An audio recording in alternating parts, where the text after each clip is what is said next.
All right. All glories to Mother Ratasha.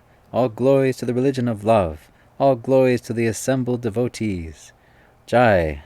And all glories to our Supreme Lord. O Lord God, please help us live out these teachings and be an example of love in the world. Okay, so we're going to continue on with the Peace Book, and I think we might actually finish the book today. That'd be nice to wrap it up. So we left off here. As a man thinks, so shall he be. For your thoughts will bring forth feelings, and out of feelings will you act, and out of actions, reactions will come back to you. By your thoughts will you create your life. Change your thoughts, and you will change your life. And so we sat together, and the sea rolled upon the shore. And she said to us, Be as a witness, and look into your mind, and see the appearance and disappearance of thoughts, and the feelings these thoughts produce as they come and go. And we saw our minds turning like a spool, raveling and unraveling, and heard the voices of the people of the past, and understood the impermanence of memory, the illusion of past and future. And the elder brother cried out aloud in fear, Deliver me, Lord, for death is suddenly upon me. Fear not, said she, a man is more than his memories. It is the death of death you feel. For before were you dead, as those that live in the mind of memory are dead. For to live in the past is to live in something that no longer exists. And all thought is from the past.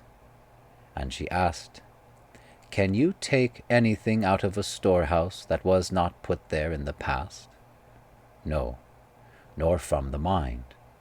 And she asked of him, Does a memory which is only a thought from the past have the power to hurt you? And she answered herself, saying, Only if you mistake the past for the present, then will you live in your memories, as a sleeping man lives in his dreams. And again she told a tale, for this was the way of her teaching, beginning, It was deep in the dark of night, and in the village a man lay sleeping. And when his house caught fire, the man slept so soundly he never knew. But some of the villagers saw the flames and smelled the smoke, and so ran to his house to save the man, who soundly slept. On entering his room, they picked up the bed and ran to the window to take him out. But the window was too small, and the bed too big, and the flames rose higher, and the man slept on. And again the villagers picked up the bed, and to the door they ran. But the door was too small, and the bed too big, and the flames rose higher still. Now at just that time a wise man was passing through the village, and when consulted gave this advice, Wake him up, he said, and he will run out of the burning house himself. And she said to us, Many are the tales I tell, and many more stories have I still to tell. When you were children, you were told stories to put you to sleep. My stories are to wake you up. And early next morning, in the hours before dawn, we entered the city, and there she continued to teach this doctrine to all who came.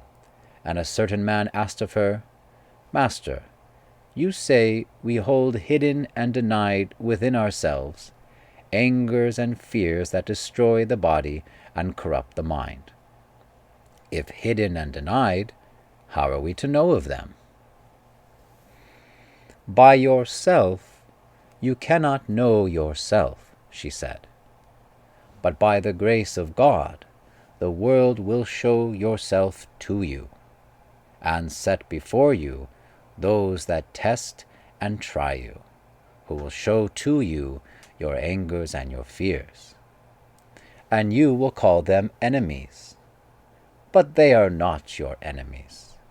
And you will say, How has this come upon me? For I sought not troubles.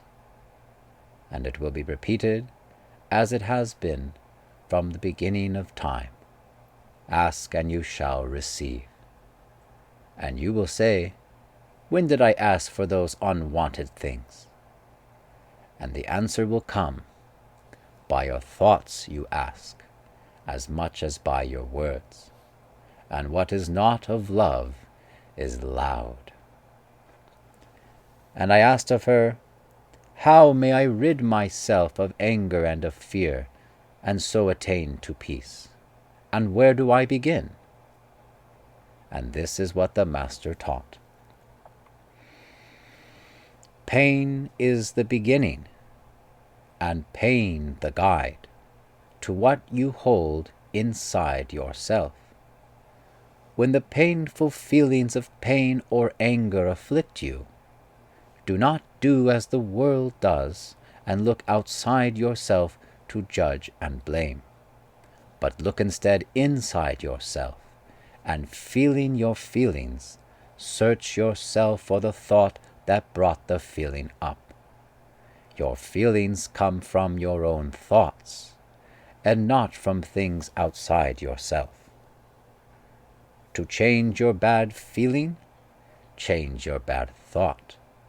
To change a bad thought, find one good true thought. Call on God, call out His holy name, turn to Him who is always turned to you. Pray God that He may cleanse you of your painful thoughts, your anger, and your fear. Pray that what has been hidden be revealed to you, that it may then be healed by Him. And following, I practiced and I prayed, and the Lord God blessed me and gave to me the power to turn my mind and heart from hate and fear to love. And I rejoiced in this teaching, for by its practice I attained to peace. Beautiful. All right, scroll back up.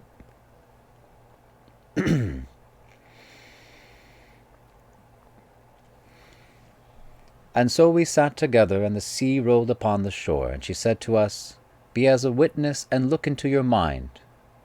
So, the first thing we need to do is to become the observer of our mind. Remember, aham brahmasmi, I am not this body, I am spirit, soul. And the mind is part of this temporary body, with all its thoughts and all of its memories. So, somehow in your imagination, you can just picture yourself stepping back from your mind and observe what it's actually thinking and saying. And don't look upon it with judgment, or good thought, bad thought, this, that. Just observe it. Like, imagine you were visiting an elementary school, and you're just walking by all the classrooms, and you see one classroom, all the kids are going crazy. Other classroom, kids are very nice, and other kids are, who knows what they're doing, right? Now, unless you're the teacher, say if you're the teacher in the class, you might get very involved and be like, oh my gosh, you rambunctious little rascals, or like, oh, you nice little kids, So become detached, like you're just the observer, like you're the superintendent of the school district, going to just observe and monitor what's going on. Now be that for your own mind. Take a step back and be the observer of your mind. Be as a witness, and look into your mind and see the appearance and disappearance of thoughts and the feelings these thoughts produce as they come and go. Remember, as we last class, all of our feelings, they don't come from outside of us, they all come from our own thoughts. And we saw our minds turning like a spool, raveling and unraveling. We heard the voices of the people of the past, and understood the impermanence of memory, the illusion of past and future. And the elder brother cried out aloud in fear, "Deliver me, Lord, for death is suddenly upon me." Dramatic. "Fear not," said she, A man is more than his memories. It is the death of death you feel, for before were you dead, as those that live in the mind of memory are dead. For to live in the past is to live in something that no longer exists, and all thought is from the past. And again, we're recapping a bit what I discussed in the previous classes, that everything in the mind is from the past. All of our thoughts, they're just a regurgitation of what's from the past. What we're thinking, the AI of our mind, the ChatGPT of this brain. Well, ChatGPT, if you put a search or you ask it to perform a task for you, it can only work with what it's got. And it scours the internet, it scours its database, and from what's already available, it will generate through its algorithms a result it hopes is satisfactory to your query. ChatGPT cannot just make something out of thin air. Of course, there's this AI art, and AI, people tell the AI to write essays, but still, again, it's using what's already there. It's not producing something new. So same with our mind. It's all in the past.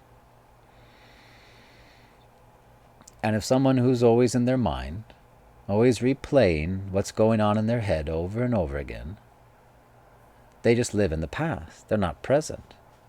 And since the past doesn't exist anymore, you're not exactly living, are you? That's not real life, is it? And she asked, can you take anything out of a storehouse that was not put there in the past? No, nor from the mind.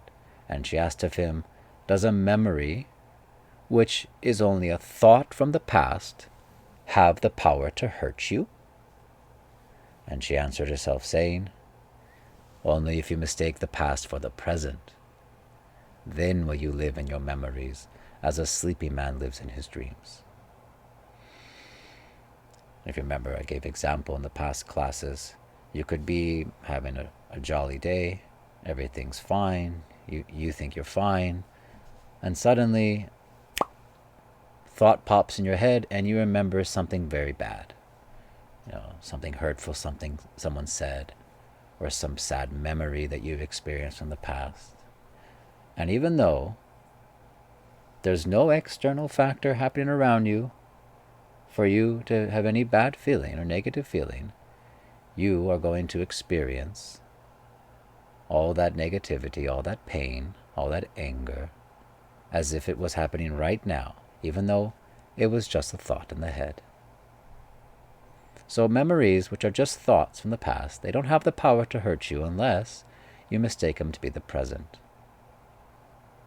And that's what we do. And often we lash out at other people when we get angry, not for something happening right now, but for anger that was already there from the past. And boy, we like to dredge things up in the past, don't we? We'll get to that, actually.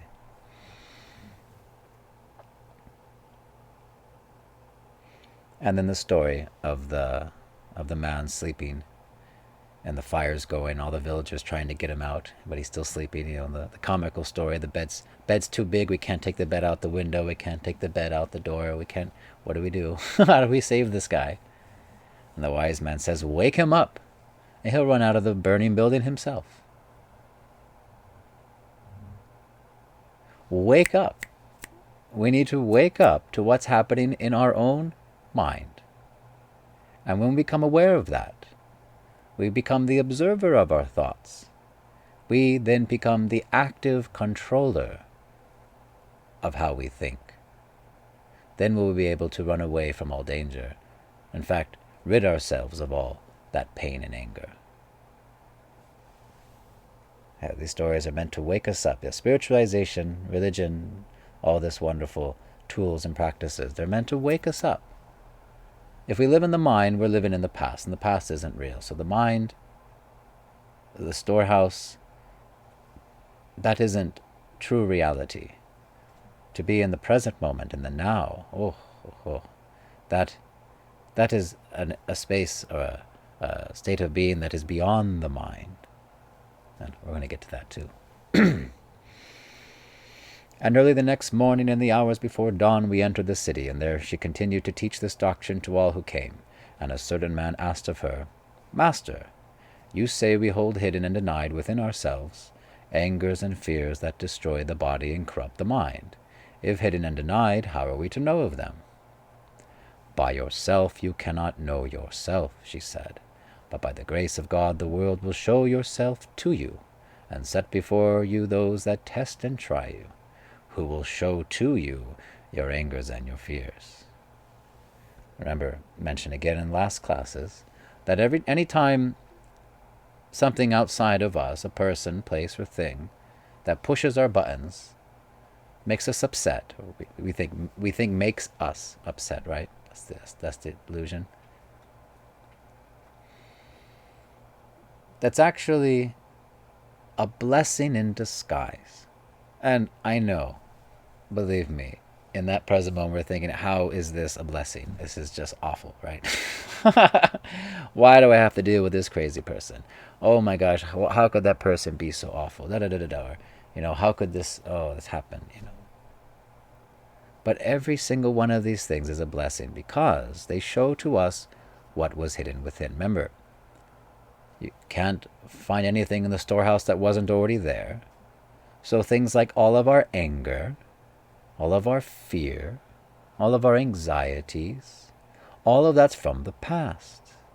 But it's there settled on the bottom. Like a pond in the forest is nice and clear, very nice clear pond, but all of a sudden some agitation comes. You throw a stick in there, poof, and now the murk on the bottom starts rising up and the water becomes cloudy and dirty. You didn't think it was so dirty to begin with. You thought you were fine. You thought the water was nice. But now something has happened, and now all that dirt has come up. Same with our emotions. Our angers, our fears, they're already there. And the external triggers for how we're feeling are just the mirrors showing to us what was already there. And we call them our enemies, she says, but they are not your enemies. They're a blessing from God that test and try us. If you can see the opportunity in that experience, which takes a lot of time and practice, really. It takes time. Usually in hindsight, we see, okay, oh wow, I got so angry. I wasn't really about that person. It was, I had stuff to deal with. But in hindsight, we catch ourselves. But in practice, we'll catch ourselves faster and faster and faster, till you will immediately catch yourself when some big negative thought comes up and you're not feeling in a state of love or peace and something's wrong. And then this mind control practice becomes habitual till eventually you become almost master of your thoughts. You totally purify your mind. How has this come upon me? For I sought not troubles. And I will repeat it as it has been from the beginning of time, ask and you shall receive. And you will say, when did I ask for those unwanted things? And the answer will come, by your thoughts you ask as much as by your words, and what is not of love is loud. So, two things going on here. One, for the surrendered devotee unto God, who's made their life purpose to serve God and the servants of God, and to purify their existence, to become again the lover of God, and to live their life in loving service. God will send those who will test and try us, who will help us purify ourselves by showing to us what was already there.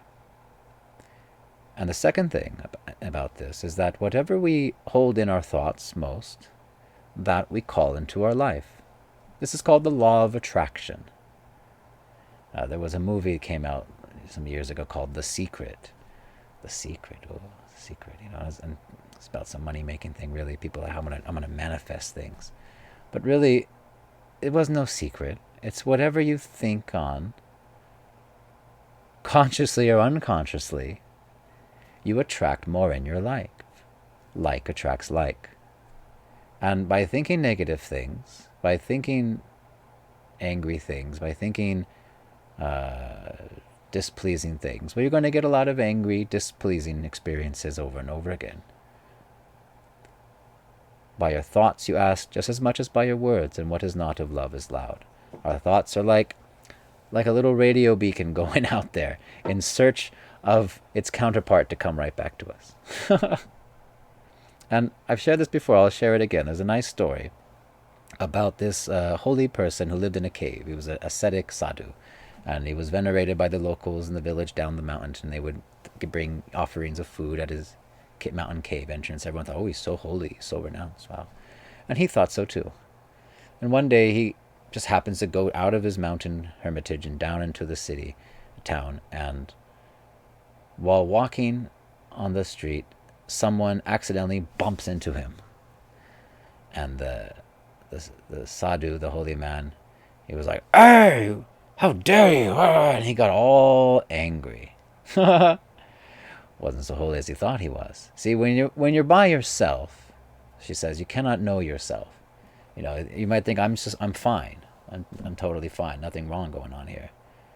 But by the grace of God, there'll be others who will test and trial this. Oh no, you're not so great. See, little bump here, and look what rose to the surface. Oh yeah, you weren't fine at all. Look at all that murk that was there, all that anger, all that contamination. You got to clean that out. It's just like a doctor say, there's an infection there. You got to clear all that infection out.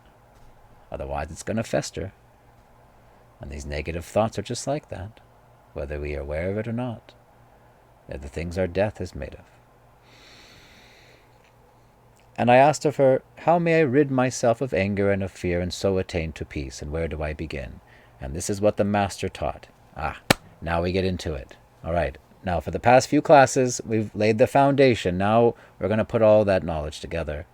And this is the essence of the peace process right here. Now, again, we're going to go over this again afterwards in our special peace process class, but here we go. Pain is the beginning, and pain the guide to what you hold inside. So,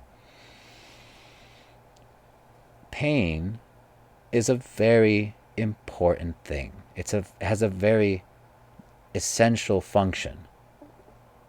When you step on a piece of glass, you're barefoot, you will feel that pain. Ow! And that is your body telling you there's a serious problem right here that needs your attention right now. You need to put your attention here and solve this problem right now. Now, if you didn't feel that pain, imagine you were numb. You didn't feel any pain at all. And you stepped on that shard of glass and you didn't notice. And you kept walking around. And it just goes deeper, deeper, deeper, cutting the flesh, cutting the tendons, cutting the muscle. Keeps doing more and more damage. Pain is the beginning and pain the guide. Our emotional pain is just like the bodily pain. It's a warning sign from the mind saying, put your attention here, something's not right. You need to fix this. Now, it's easy to solve a problem of the body. Okay, bandages, operation, medicines, things like that, right? We already know about this stuff. But how to solve the problems of the mind, now that's a whole different ballpark. So when the painful feelings of pain or anger afflict you, do not do as the world does and look outside yourself to judge and blame. Blame others. They're the reason why I'm not feeling bad. Let me just get away from them. Or this situation is what's awful. Let me just get out of the situation. Or this thing or that person. Always looking outside for how we feel. Not realizing that all of our feelings are coming from right here in our own mind. So don't look outside, but look instead inside yourself. You've got to look inside and feel our feelings. Not just suck it up, not just numb it. No, feel it. Again, be that observer and just feel that feeling. What is that feeling? What is it? What does it feel like? Describe the feeling. If you can lay down, somewhere, take a time out. This is really important. What color is it? What shape is it? Where in the body is it? How does it really feel? What is it? And don't put a label on it that it's a bad or good or judge it. Just feel it. Feel what it is. Just like that observer, you know, like the psychologist. Tell me how you feel. Observe and search yourself for the thought that brought the feeling up. Now do some detective work and say, okay, if I know in knowledge all my feelings come from my thoughts, and where did this start? Where is the thought that created this feeling? Where is the command that was written that generated the function in the computer of my mind? The function being the feeling, the command being the thought. So, search yourself for the thought that brought the feeling up. Your feelings come from your own thoughts and not from things outside yourself. To change your bad feeling, change your bad thought. Seems kind of simple. You got a code that's an error. You're a coder, you're a programmer. Something not working right, it's causing a bunch of havoc. Fix the code. Rewrite it. To change a bad thought, find one good, true thought. And it has to be a true thought. You can't just make it up and say, okay, maybe this. No, it has to be a true thought, otherwise the mind's not going to accept it. It's got to be a true thought. Now, this can be hard, especially if you're dealing with someone who's really hurt us bad, for example. Let's do the example of a person hurting us, right? Someone said something hurtful. Try to find a good, true thought about whatever brought it up. Could be anything. My wife gave the example, there's some really nasty people that she knew, she grew up with, that were very terrible, very hurtful. They had very warped psychology. And she's trying to find, what can I find that's good about them? Anything good. Anything. Look for the good. And she couldn't find anything. Then eventually she realized, they're actually very well dressed and well groomed. At least they have got good fashion sense and they have good hygiene. And that was true. So it's okay. She found one good thing. Again, we're looking for the good. What's that? Sorry. My wife said it took her years to figure this out. And this process takes time. So find a good, true thought to replace the bad thought. This can take some time, but this is really, again, this is not easy. It's hard. And this is something we have to really work on. It takes practice. And then call on God. This is the real key that makes it all work. You can't skip this. Call on God. Call out His holy name. Turn to Him who has always turned to you. In America, they have this thing called the 12 Steps program. For Alcoholics Anonymous, AA. And they don't mention God, but they say a higher power. Turn to a higher power. And in some movement, they decided to remove that whole higher power part of the 12-step program. And the program stopped working. It didn't help anybody anymore. People were not being able to get over their addictions. And they put it back in, and it helped again. So, yes, turn to Him who has always turned to you. God is always there to help us. And as I mentioned before, the mind is so powerful. The illusory energy of this world is so powerful. And we're so small. We're so powerless. We don't have a prayer's chance, really, to overcome the insurmountable, illusory energy of this world. Not alone. Not alone we can. But if we hold on to God to carry us through this insurmountable situation we're in, well, He is the supreme controller of this material energy. Nothing is insurmountable to Him. So we call out to God and chant His holy name. Any name of God works. You just call sincerely with all your heart, call out to God. Pray God that He may cleanse you of your painful thoughts, your anger and your fear. Pray that what has been hidden be revealed to you, that it may then be healed by Him. Now, this is the essential gist of the peace process, but we're going to formulate this into a worksheet that's going to make a lot more sense in a step-by-step fill-in-the-blank manner. And there's still more left of the piece book, but I've already reached time. So I'll stop there for now. 1 second.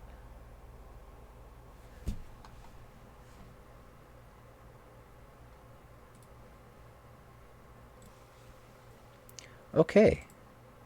Does anyone have any questions related to today's class? I have a question. Yes. I was sitting here taking notes, so now I'm just reading back my notes that I took in because I've gotten to this page. So, well, the section you were reading through, I got to, and my notes were basically saying that when you have pain, like you stub your toe, that's physical pain, but there's two types of pain, like physical pain and emotional pain. And like emotional pain tells us something is wrong with our mind. Mm-hmm. That is correct. So that's what was in my notes. Yes, that is correct. You understood well. We can say, some people say psychological problems or emotional problems, but psychological, emotional, we can really lump those all together, really, because the problems in our head are also exactly connected to how we're feeling. So they're. In my experience nowadays, they just slap a label on like bipolar, anxiety, depression. Like, Sure. they slap a label on them and say, yeah. Yeah, that's what practitioners do, and that's what we do. We like to label things, right? We like to put things into a box, and into a box, and into a box, and into a box. In fact, that was actually how psychology was described to me by a Dr. Bradford Keeney. He was actually a famous psychologist, and his books are read all over in universities. And he was a teacher of mine at the College of Santa Fe at one point. And that's what he said. He said 95% of psychology is putting people and their problems into a box, into a box, into a box, putting all these labels on it. That's all it is, about label, label, label, label, to categorize what the condition we perceive something to be as, according to how we perceive it. For me, what happened for me was what my psychiatrist considers a scientific miracle. So, one of my techniques to get like rid of these emotions was okay, I convinced myself I did not have it, and after a while, eventually convincing myself enough, yeah, I don't have these problems.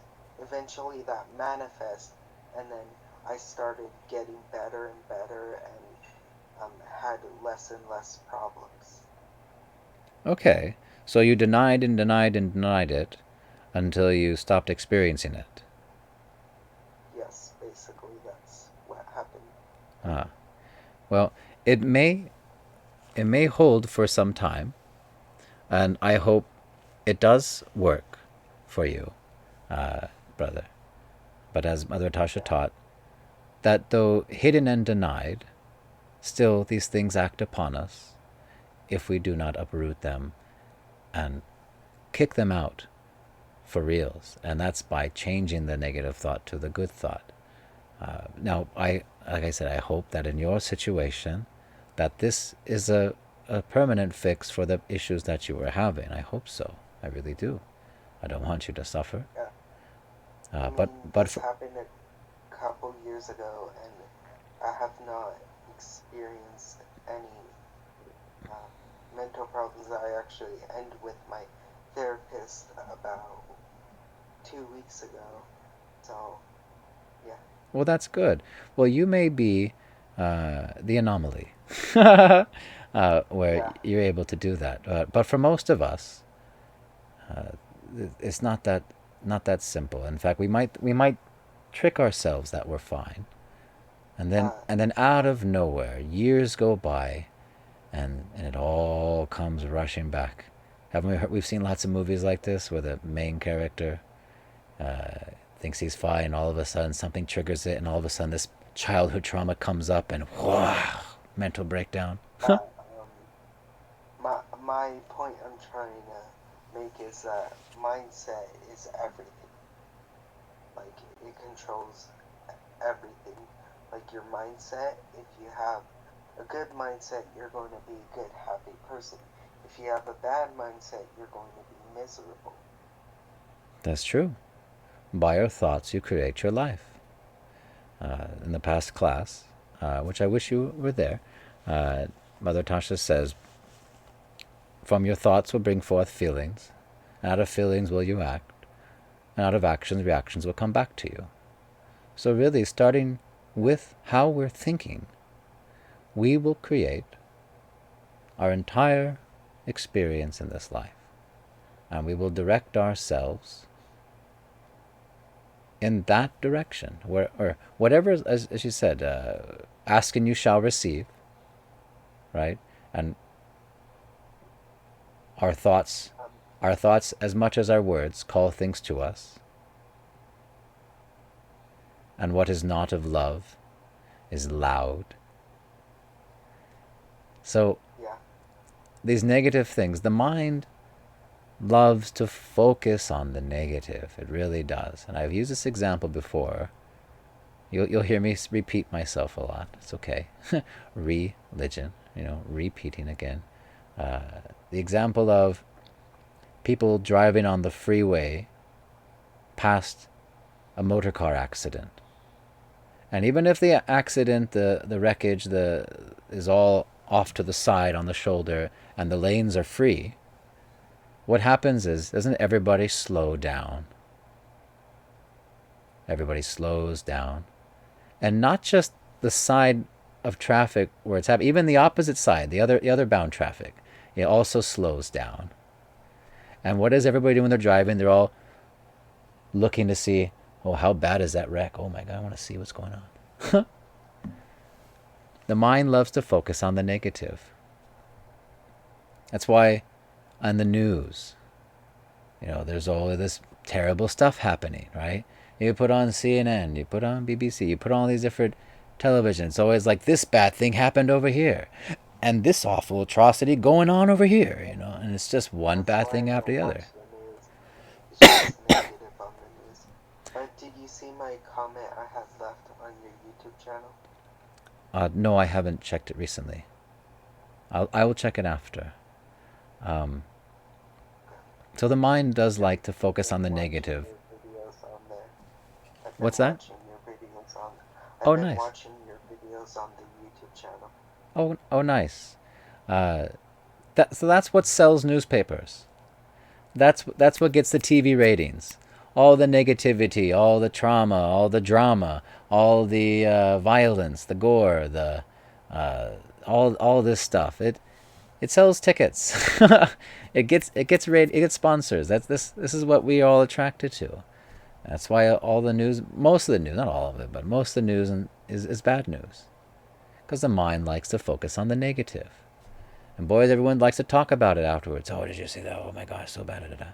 And some scandalous things happening. Everybody's gossiping. Did you hear this news? What do you think about the? And everyone's focused on the negative. The mind loves to Actually, focus on the negative. can It's I share the experience I had the other day that was really powerful? So, I was sitting in class chanting the Hare Krishna Hare Rama um, mantra, mm-hmm, right? So a classmate had heard me, and he said, that is really cool, it's giving me a lot of peace, right? mm-hmm. Right? So then we were talking a little, I actually became friends with this person, but we were talking for a little bit, and I said, yeah, I was learning about this spiritual master called Mother Natasha, and she teach me to chant. So um, I like basically showed him the Religion of Love book, and Mm. he absolutely loved it. I thought that was a great interaction. Oh, God bless you. For those who aren't familiar in this class or listening to this video, what our young brother is sharing are some different names of God from the scriptures. It's one of the different names of God in the Religion of Love book. There's several examples, and that's one of them. Hare Krishna, Krishna Krishna, Hare Hare, Hare Ram, Ram Ram, Hare Hare, or La ilaha illallah, Abba Father, have mercy on me. These are all wonderful names of God, mantras of names of God, and that your friend felt peace. Well, that's good, because if you're chanting names of God, remember that's a transcendental sound vibration.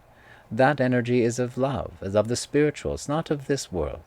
The name of God is not of this world, but of the spirit. It's not different from God. And that is why the devotees of God as a practice chant the names of God daily. By the association of the Lord himself through the holy name, we're purified of all these negative thoughts and feelings. Now, this peace process that we're sharing, and Mother Natasha shared, is to give us some additional tools to help us in our suffering.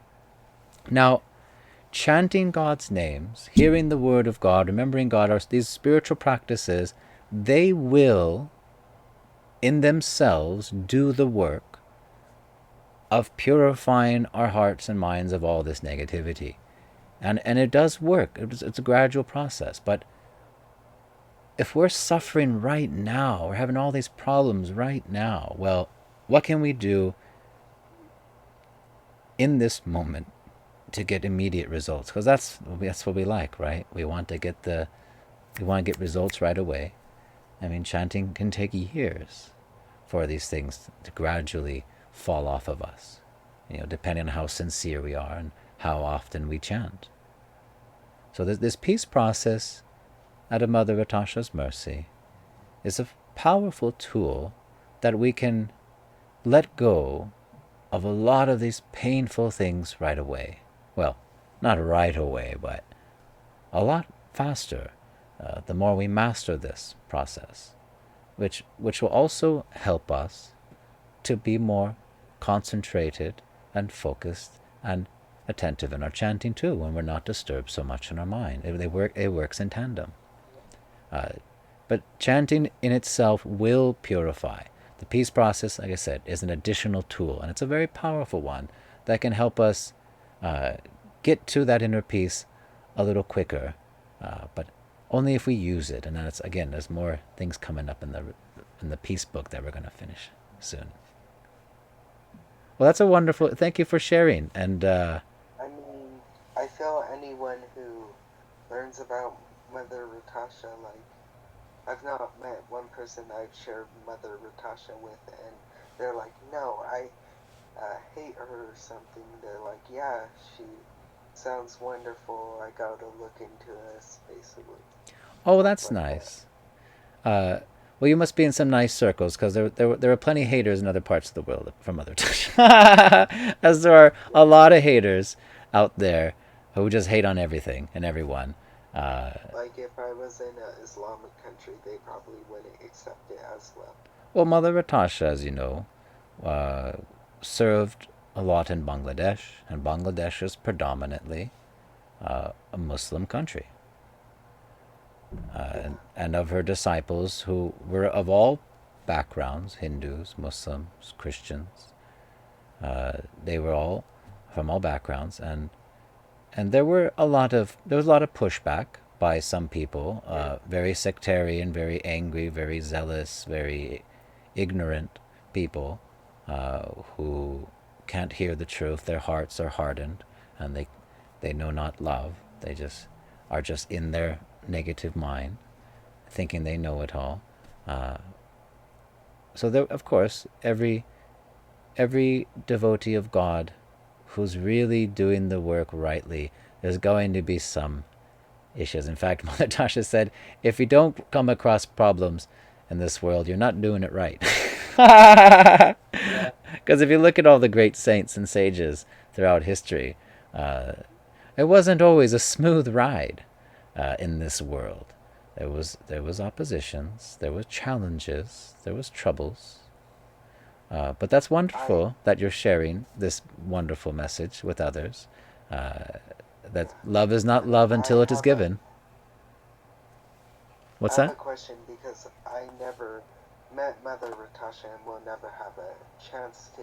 How was the experience the first time you met her? Oh, well, I'd love to get into that, brother. And if no one has a question on the class, I'd be happy to answer. Uh, so if you don't mind with that, let me give everyone else an opportunity. Does anyone else have a question related to the class?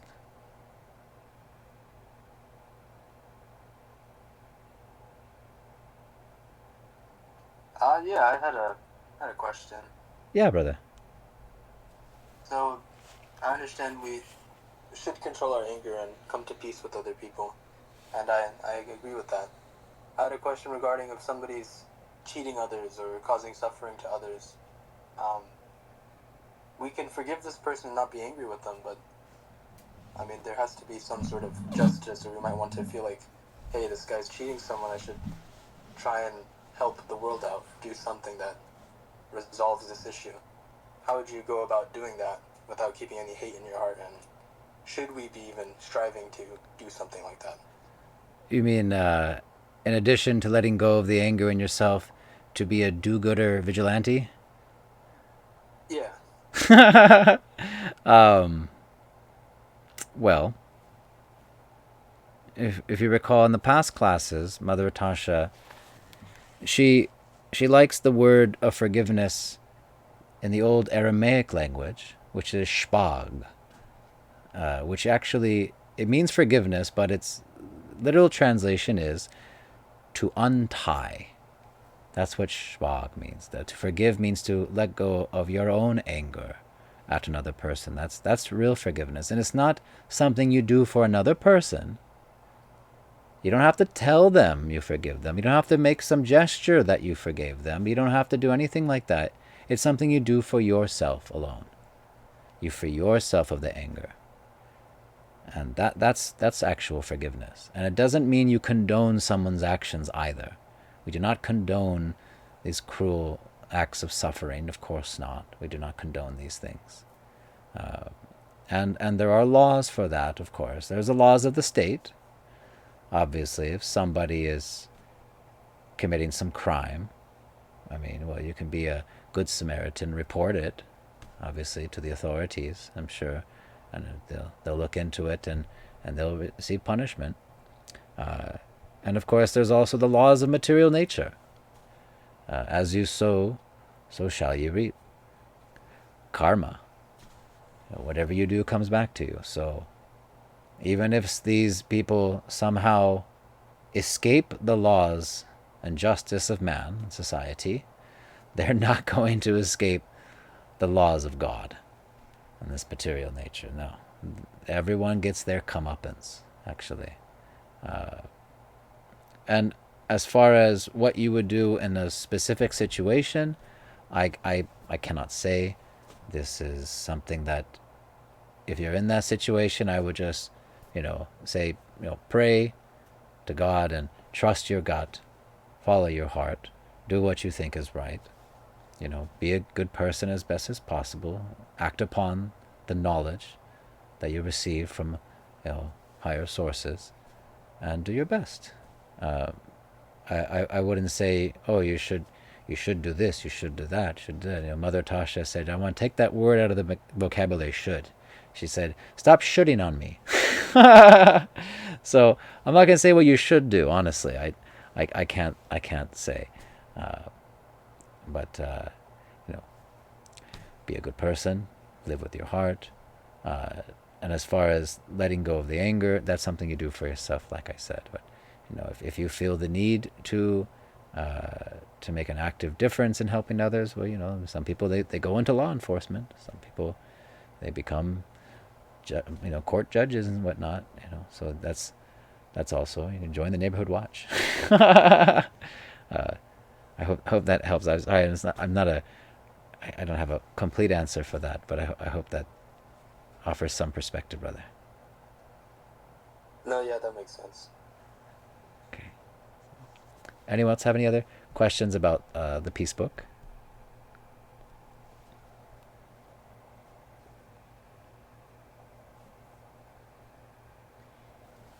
Yes, my wife. One part, Can you speak up? one part, I heard Mother Teresa said everything is. Just correct me if I'm wrong. Everything is not love is loud. Yes. What does that mean What is not of love is loud. exactly? Now, that's what it says in the book. Our thoughts are not hidden things. What's the exact quote? I don't have the PDF open right now. Or you know what? I got it. Hold on. Let me pull up the PDF. Do do do. Here, it's right here. It's right here. Hold on. Da da da da da. Oh no, that's right. Da, da, da, da. Ha ha ha ha. By your thoughts you ask as much as by your words, and what is not of love is loud. So by your thoughts you ask. So it's about the things that you're calling into your life, the things that you are actively manifesting, that you are attracting to you in this world. And she's saying if everything in your thoughts is something that's attracting that type of energy into your life, or that nature into your life, well, the negative things, they're very loud, and you're definitely going to get responses for those. So she's saying that those negative thoughts are going to have a very strong reaction and manifest in your experiences in life. That's what she's saying. Why the positive thought can be louder than negative thought? Because positive is much have more power, right? Why my wife is asking, why isn't the positive things loud? Well,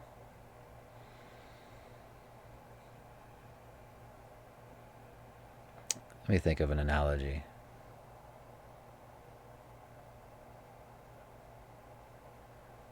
Let's go back to the driving on the freeway. Nobody pays much mind when people are doing good driving, right? No one. We're not complimenting each other like, hey, great use of your turn signals there. Oh, you gave a nice distance, very, very good. How often are we even thinking such positive things like this, right? But then someone makes one rude, selfish gesture, and boy, do we focus on that hardcore, don't we? Like, you son of a gun. And then we get all angry, and out comes a sailor mouth. And I'm definitely working on. I don't curse too much. I used to a lot when I was a kid, and I'm really good at that, keeping that down. But when I'm driving, oh my goodness, I'm still working on that. Boy, do I road rage sometimes, but not in a seriously bad way. But yeah, those positive thoughts, they're not that strong because, again, they're a lot quieter, aren't they? We're not like, wow, you guys are all awesome on this road. Wow, let's all drive there together. Woo! We're not thinking in this kind of manner. But how often have people experience like, gosh, everybody on this road sucks.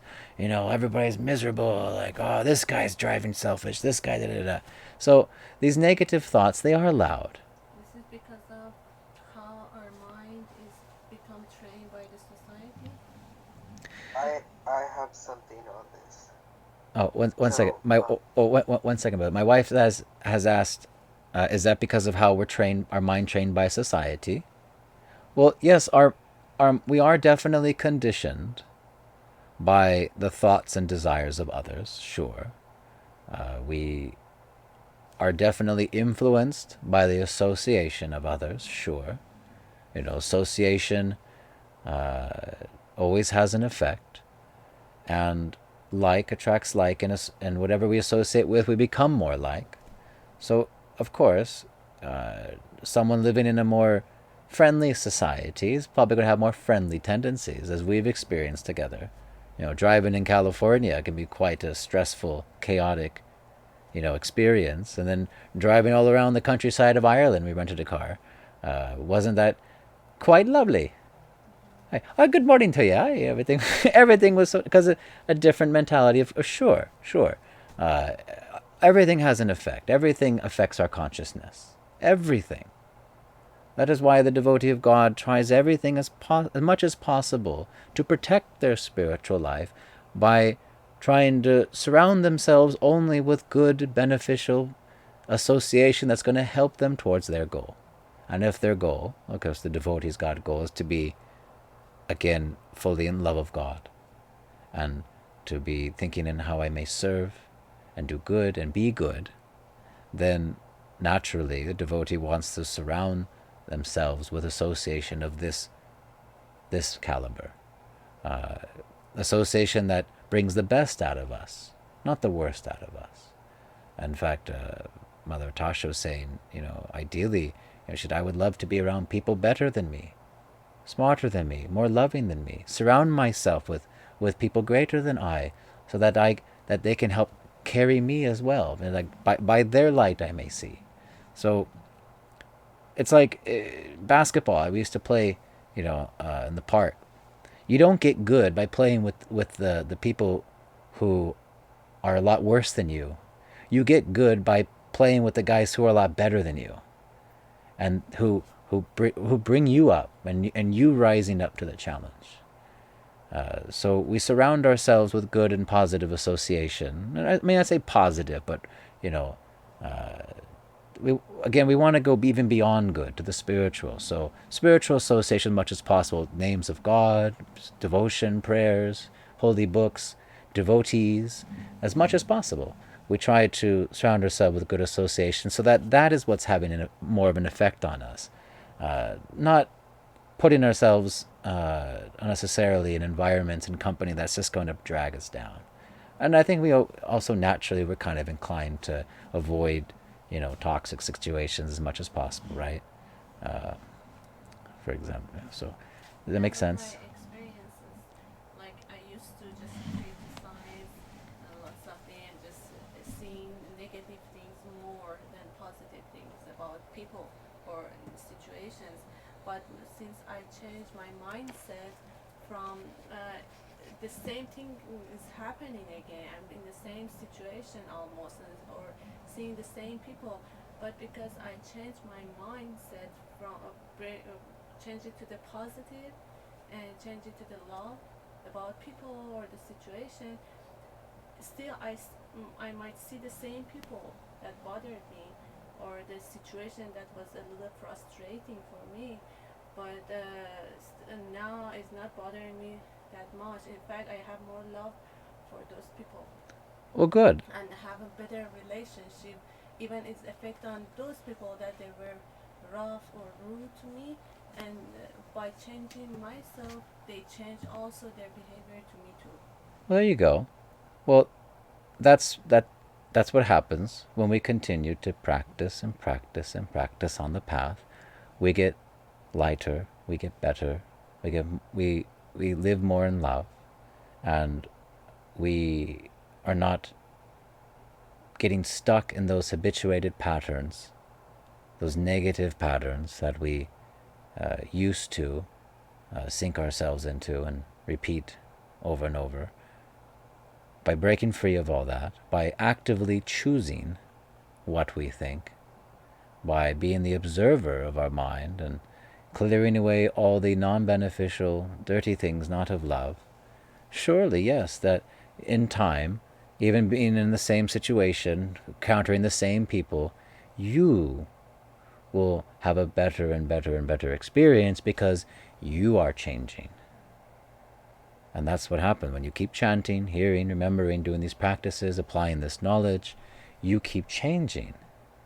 And in spiritual life, the more we change, the more our real self we become. And that will naturally have a good effect on those around you. Because again, all association has an effect. And now you are becoming that light for others, that they may see the truth and be inspired. And again, we're going to go later in this, finish the peace book, in fact, that be glorious, for by being glorious you glorify God. Okay. And we're just about at time. I know, brother, you said you wanted to share something, but we just ran out of... Ask others. But that's been an hour. if anybody had any questions extra, please hold on to them for next week, or you can ask them on the Discord server, and throw it in. Next week we'll finish the piece. I guess one more day of peace book. So all glories to Mother Ratasha, all glories to Religion of Love, all glories to the assembled devotees. Jai.